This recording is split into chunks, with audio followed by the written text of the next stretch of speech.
ওত পেতে বসে আছে 1.5 লক্ষ যোদ্ধা। 1.5 লক্ষ যোদ্ধা শুধু খালি হাতে এবার বসে নাই, প্রায় 1.5 লক্ষের উপরে অত্যাধুনিক প্রযুক্তির ক্ষেপণাস্ত্র টার্গেট করা আছে। একটি ইশারা আর একটা কমান্ড শো করে উড়ে যেতে পারে 1.5 লক্ষ মিসাইল। বুঝতে পারেন ভারত রাষ্ট্র তছনছ হয়ে তামাতামা হয়ে যাবে। দর্শক, মোদির মাথায় হাত, ইন্ডিয়ার সর্বনাশ।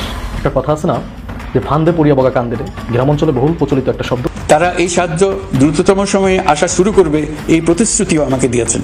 বাংলাদেশের জন্য একটা সুখবর হচ্ছে, পরিস্থিতি বাংলাদেশে অনুকূলে আসছে। বাংলাদেশ সরকারের স্মার্ট অ্যান্ড টাইমলি ডিপ্লোমেসি, জনগণের ঐক্যবদ্ধ প্রতিক্রিয়া, ধৈর্য, সহনশীলতা, সেই পরিস্থিতিতে বাংলাদেশের জন্য ভালো কিছু ঘটছে। পরিস্থিতি বাংলাদেশে অনুকূলে আসছে। গ্রেফতার হয়েছিল ভারতের প্রধানমন্ত্রী নরেন্দ্র মোদী। আমার আপনার কপাল ভালো যে আমার দেশটাকে এখন একজন নোবেল বিজয়ী রিপ্রেজেন্ট করছে, যার সামনে ভারতীয় কুত্তার বাচ্চারা বলদের মতো বই খায়, তার সামনে দাঁড়াতে পারে। আজকে গত 54 বছরের হিস্ট্রিতে ভারত এই প্রথম বাংলাদেশের মাটিতে ছাত্রদের দ্বারা পাছার মধ্যে লাথি দিয়ে তাদের পুতুল নিয়ে দৌড়েছে।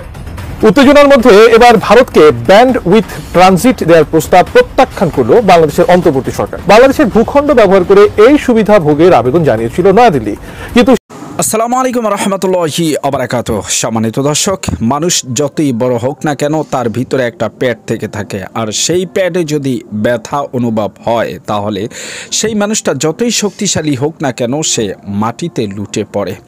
ঠিক তেমনই যেমনটা ভারত মনে করেছিল যে বাংলাদেশ চতুর্দিক থেকে তারা ঘিরে রেখেছে, বাংলাদেশ তাদের পেটের মধ্যে, সেই পেটের ভিতরে প্রচণ্ড ব্যথা শুরু হয়ে গেছে। আর এতেই ভারতের এবার কাত হয়ে যাওয়ার পালা। এখন এই মুহূর্তে কি করতে চাইছেন ভারত? নিজের পাতা ফাঁদেই পা দিলেন মোদিজি কখনোই ভাবতে পারেনি ভারত এমন কাজ করতে পারেন কিংবা করবেন, আর সেটি এই দেখিয়ে দিলেন ডক্টর ইউনূস। ক্ষমতার পালাবদলের পরেই ডক্টর ইউনূস নতুন যখন সরকার গঠন করেন, সেই সরকারের প্রধান উপদেষ্টার দায়িত্ব পেয়েই ভারতকে বৃদ্ধাঙ্গুলি দেখাতে শুরু করলেন।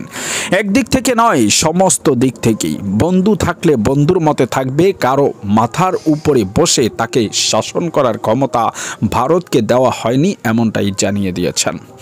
সম্মানিত দর্শক, বাংলাদেশ নিয়ে বর্তমান সময়ে যা কিছু ঘটছে আমরা সকলেই জানি কম বেশি, তবে এই সব কিছুর পিছনের মাস্টার প্ল্যান হচ্ছে ভারত সরকারের।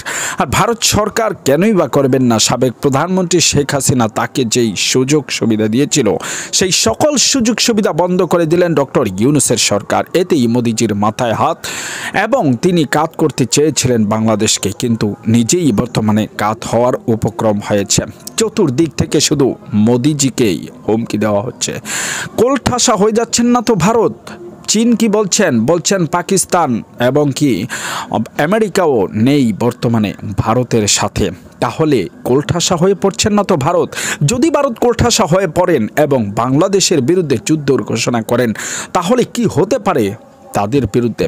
এরই মধ্যে বাংলাদেশ সেনাবাহিনীও কঠোর বার্তা জানিয়ে দিয়েছেন। প্রস্তুত রয়েছে 1.5 লক্ষ সেনাবাহিনী। শুধুমাত্র তাই নয়, তারা আগের সেই বন্দুক নিয়ে প্রস্তুত নয়, এবার অত্যাধুনিক অস্ত্র নিয়ে প্রস্তুত, যা ভারতকে তছনছ করে দিতে পারে। শুধু কি একদিক থেকে? এই দিক থেকে বাংলাদেশ প্রস্তুত, অন্য দিক থেকে প্রস্তুত পাকিস্তান, তার মধ্যে রয়েছেন চীনও। বর্তমানে ভারতকে বাদ দিয়ে চীন, পাকিস্তান সহ রাশিয়া অন্যান্য দেশের সাথে নতুন সম্পর্ক ও নতুন চুক্তিবদ্ধ হচ্ছেন ডক্টর ইউনূসের সরকার। এতেই ভারতের মাথায় হাত। ভারত যেই ব্যবসা বাংলাদেশ থেকে করে নিয়েছিল, সেটিকে এখন বন্ধ হওয়ার পথে।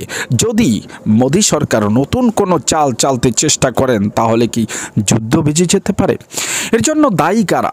দুটো দেশের মধ্যে যেই গভীর সম্পর্ক ছিল, সেই সম্পর্কের চির ধরালো কারা? দর্শক, আপনারা জানেন ভারতের কিছু দালাল মিডিয়া রয়েছে, যে সকল মিডিয়ার সুবাদে বাংলাদেশের যে সকল হিন্দুদের উপরে আক্রমণের কথা বলা হচ্ছে, সেই সকল হিন্দুরাই এখন বলছেন যে এগুলা ভারতের চ্যানেল তাদেরকে বুঝিয়ে শুনিয়ে বলতে বলেছেন। এবং কি ভারতের মিডিয়ার বিভিন্ন নাটক কিন্তু আমরা ইতিমধ্যেই দেখেছি, সেই নাটকের স্ক্রিপ্টগুলা সবই যেন বাংলাদেশের চলচ্চিত্রের অভিনয়ে সাজানো।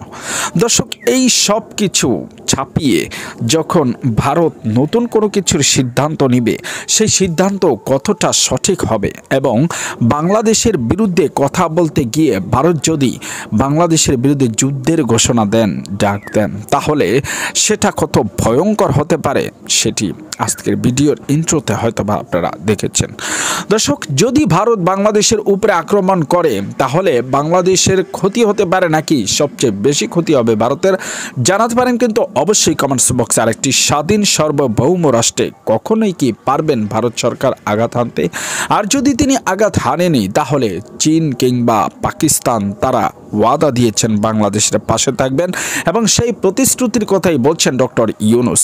তাহলে কি ভারতের জন্য মহাবিপদ বয়ে আসছে?